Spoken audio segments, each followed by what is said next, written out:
What's up, everybody? It's your girl Ray Amari back again with another video.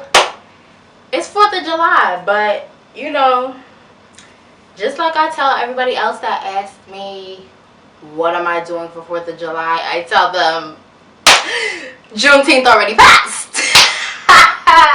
Because if she was a she in 1776, I would have been in the house like I am now, but except it would have been the masses' house now. So God bless you all on this Independence Day. But no, actually, on a real note, the holiday itself has kind of inspired this next topic. I was going to do something because I do have like a list of things that I plan to talk about throughout the month.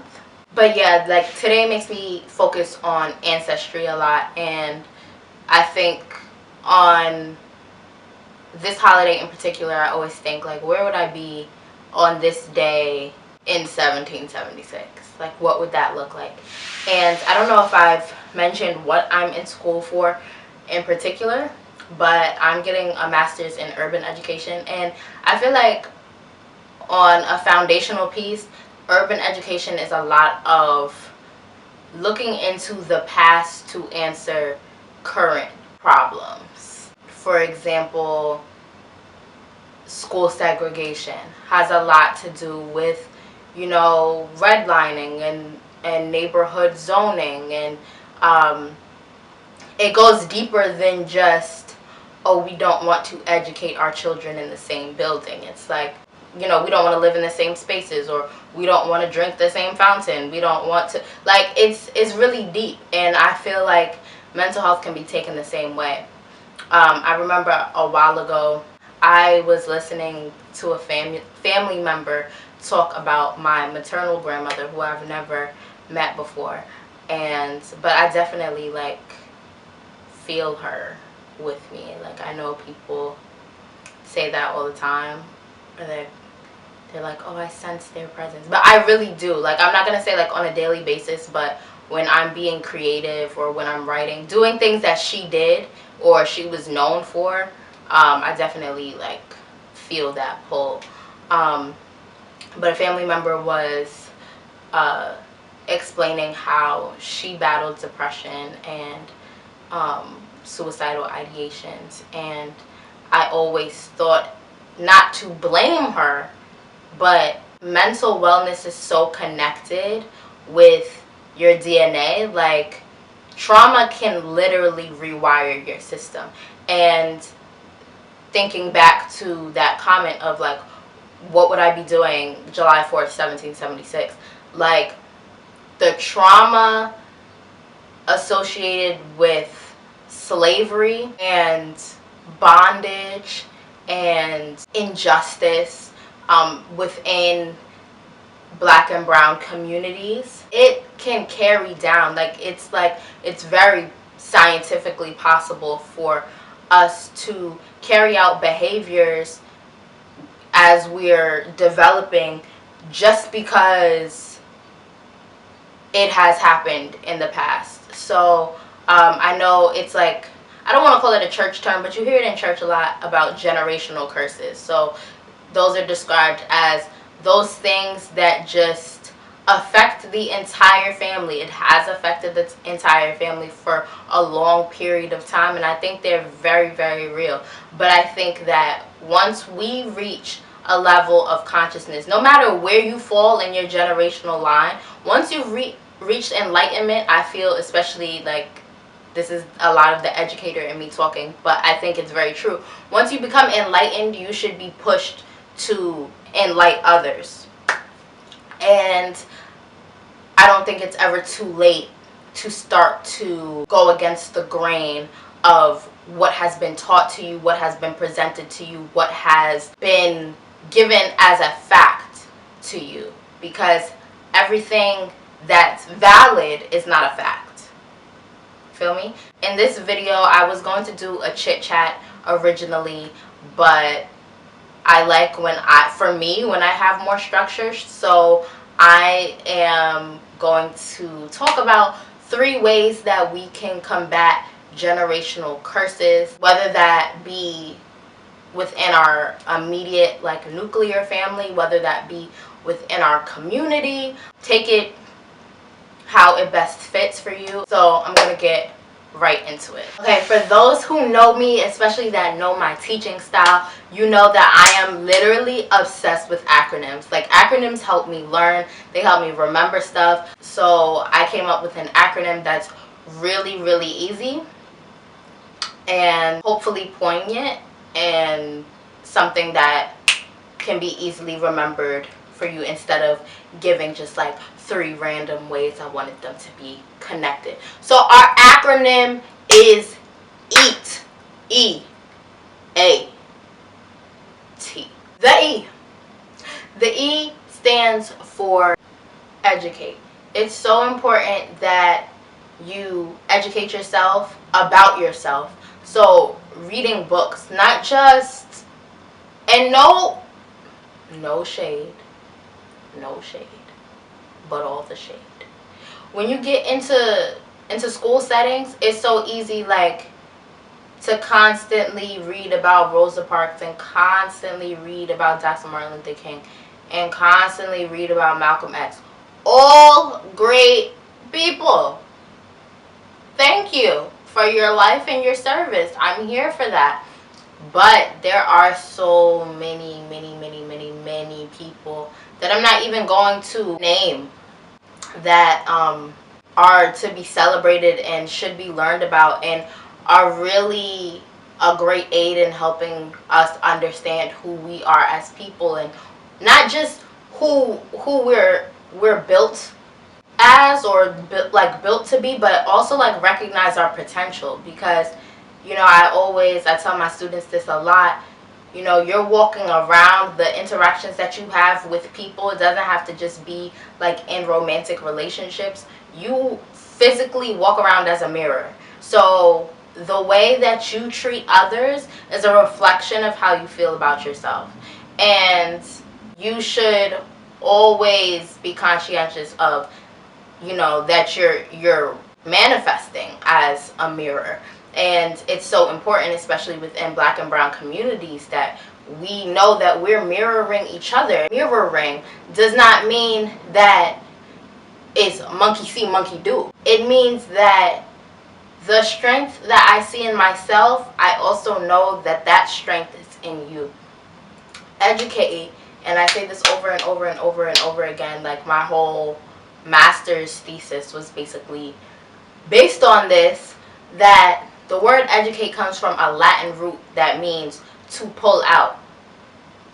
It does not mean that somebody is pouring into you. It doesn't mean that anybody is showing you something brand new. Like, our bodies are like soil, right? And when we get information, whether it's just transmitted and we're paying attention, or it's like indirectly transmitted, we are taking it in, and educators just water us. Like, those seeds are already there, they didn't place them there, and what blossoms is the fruit of our learning. So likewise, when we're educating ourselves, educating does not only mean to go out and learn new things about new people and new circumstances that we didn't know before. It is also to say that we are actively pulling out of each other as responsible and accountable mirrors, that we are pulling out of our brothers and sisters what is necessary to push the next generation forward. That's super, super important. The A is for articulate. This is a harder step. I feel like once you learn yourself, it's one thing to know about yourself, but it's another thing to teach someone how to know you. When you are articulate with your struggles, I was just having this text message conversation with my roommate today, shout out to Ari, about how it's so much easier to be fluid with somebody about your issues. Like, when you don't have to fear judgment and you're just able to say, I'm having a bad day because of this, or this affected me this way. When you're able to put words to your feelings, it's so empowering, and it just constitutes freedom. And it's important that we are able to take ownership of our own story. Likewise, it's important that we're able to articulate with our family.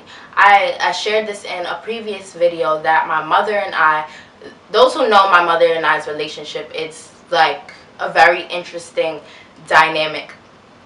And we have grown so much closer over the last month or so because she is really immersing herself in learning about mental health, particularly mine, which is fine. Like I'm glad like this is a breaking ground, because at least I can talk about things that I'm doing or talk about things that I'm going through. And she's so sensitive and so empathetic, and being like such an amazing person about it. She has opened up to me about things that she's felt that she hasn't felt comfortable saying before. Yes, granted, would it have helped me when I was reaching out years before and needed to hear that she actually dead understood what I was saying?